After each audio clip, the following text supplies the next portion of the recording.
Every month I'm giving away a prize courtesy of Asetek Sim Sports. This month we're giving away a pair of Asetek Sim Sports Invicta sim racing boots worth $100. Stick around to the end of the video to learn how to win. Hey folks, welcome back for another track guide. My name's Russell, aka Finding Speed. We are at Mid-Ohio, one of the lesser used tracks in the GT3 schedule. As always, we're in the fixed setup. We're in race conditions and we've got normal full race fuel. I hope you find this guide useful. If you do, please do hit that like button. Please do subscribe for more of these. Let us know how you're getting on in the comments below. And hopefully, I'll see you out there on the track. Cheers, folks.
Here we go with my 1 minute 20.642 here at Mid-Ohio. We're in the fixed setup, we're in full race fuel, and we're in normal racing conditions. There's a hot track here this week. So we're just coming up to the 200 board, and between 200 and 100, we're going to brake, but we're actually going to brake quite lightly. And then we're going to turn in quite quickly at the 100 board, after the 100 board. We want to get nice and tight to the inside here. Now you can mount this yellow curbing here that separates the pit lane, but it can push you out. And I was a little bit unlucky on this lap in that it did push me out a little bit. So I ended up going a little bit wider than I wanted to. I needed to go a little bit slower on the throttle. And I do go over the yellow curb here, but provided you only go over by a tyre width, you're absolutely fine. You don't get an off track. It does get a little bit messy. So we're coming up to turn 2 and we're all the way over to the left hand side of the track and we're looking for the 200 board. And at that point, we're going to brake super heavily and we're aiming the car into the inside of the track here. And we're still braking super strong. We're starting to drop out of the brakes now. We're down to second gear and we want to pick up this piece of replacement tarmac here and follow it round, get nice and tight to the inside. I'm building up the throttle really slowly here because it's such a hot track and the fixed setup's quite tasty. If you put your foot down too hard too quickly there, you're going to be in trouble. So we're going along the longest sort of flat out straight on the track. And we're coming into quite a technical section. So we're all the way over to the left hand side of the track, approaching turn 4, and we want to start our braking at around the 300 board. And we're initially going to brake right on the outside of the track, really quite hard. We want to come down to second, and we want to pick up right on the inside curb. Small bit of throttle for a brief period here. Now we don't need to fight our way out to the outside because this is such a slow corner here. We're actually going to approach it on the inside and start braking it like imminently, but brake actually quite steady so that we can steer our way around here while we're continuing to do some braking.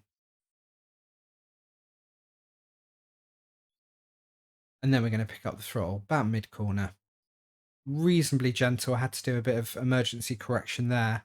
And then as we approach this replacement tarmac area, again, we're going to brake and we're essentially going to follow the tarmac round. We want to end up quite tight to the inside. It's quite a low braking zone, but we do maintain that brake for quite a little while. Then we're on to the yellow curb. We want to go about mid-track, and luckily there's a line mid-track. And then we're going to float out to the right here. And at the end of this piece of replacement tarmac, we're going to, again, like the last corner, brake for an extended period, but actually brake quite gently so we can still control the car. And we want to follow that replacement tarmac round to the inside curb and then pick up the throttle nice and steadily over the brow. If we're doing too much steering over that brow, we're going to have a bit of a bad time of it. So for this next left-hander, we are coming up to the 200 board. You see the grass sort of starts quite abruptly. That's where we're going to brake. We're going to drop to third, quite a light to medium brake, and we're going to drop the car into the inside, pick up the inside curb, a brief bout of throttle. Now we're quite happy to come out all the way on the right hand side here.